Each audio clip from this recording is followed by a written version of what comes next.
A short time ago, the United States military began major combat operations in Iran.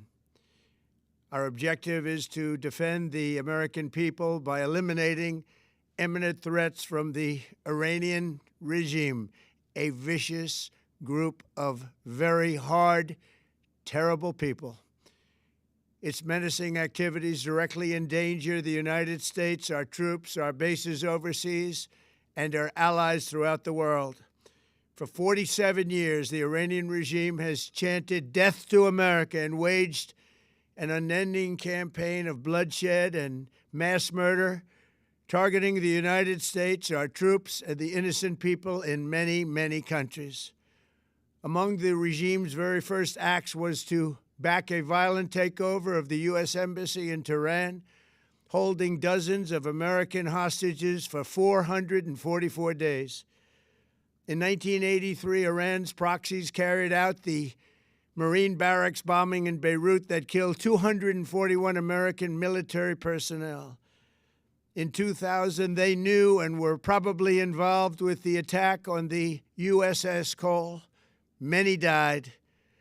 Iranian forces killed and maimed hundreds of American service members in Iraq. The regime's proxies have continued to launch countless attacks against American forces stationed in the Middle East in recent years, as well as U.S. naval and commercial vessels in international shipping lanes.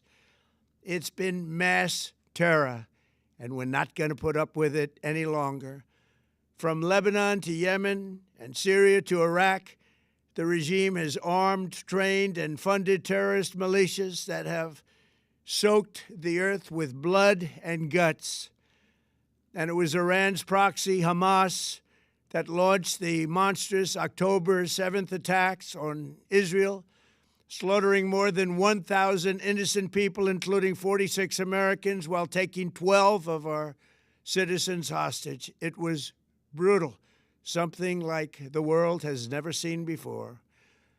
Iran is the world's #1 state sponsor of terror and just recently killed tens of thousands of its own citizens on the street as they protested. It has always been the policy of the United States, in particular, my administration, that this terrorist regime can never have a nuclear weapon.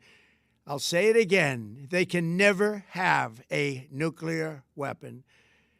That is why in Operation Midnight Hammer last June, we obliterated the regime's nuclear program at Fordow, Natanz, and Isfahan.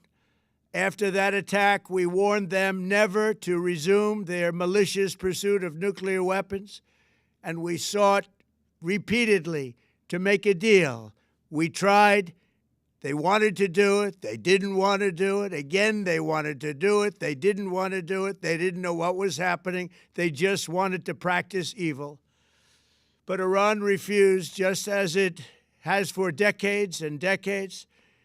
They've rejected every opportunity to renounce their nuclear ambitions, and we can't take it anymore. Instead, they attempted to rebuild their nuclear program and to continue developing long-range missiles that can now threaten our very good friends and allies in Europe, our troops stationed overseas, and could soon reach the American homeland. Just imagine how emboldened this regime would be if they ever had and actually were armed with nuclear weapons as a means to deliver their message. For these reasons, the United States military is undertaking a massive and ongoing operation to prevent this very wicked, radical dictatorship from threatening America and our core national security interests. We are going to destroy their missiles and raise their missile industry to the ground. It will be totally, again, obliterated. We're going to annihilate their Navy. We're going to ensure that the region's terrorist proxies can no longer destabilize the region or the world and attack our forces and no longer use their IEDs or roadside bombs, as they are sometimes called, to so gravely wound and kill thousands and thousands of people, including many Americans. and we will ensure that Iran does not obtain a nuclear weapon. It's a very simple message. They will never have a nuclear weapon. This regime will soon learn that no one should challenge the strength and might of the United States Armed Forces. I built and rebuilt our military in my first administration, and there is no military on earth even close to its power, strength, or sophistication. My administration has taken every possible step to minimize the risk to U.S. personnel in the region. Even so, and I do not make this statement lightly, the Iranian regime seeks to kill. The lives of courageous American heroes may be lost, and we may have casualties. That often happens in war.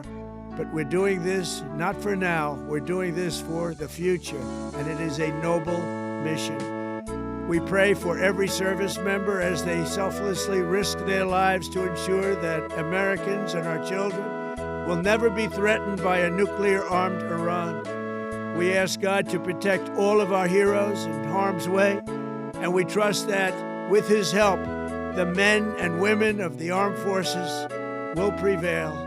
We have the greatest in the world, and they will prevail. To the members of the Islamic Revolutionary Guard, the armed forces, and all of the police, I say tonight that you must lay down your weapons and have complete immunity, or, in the alternative, face certain death.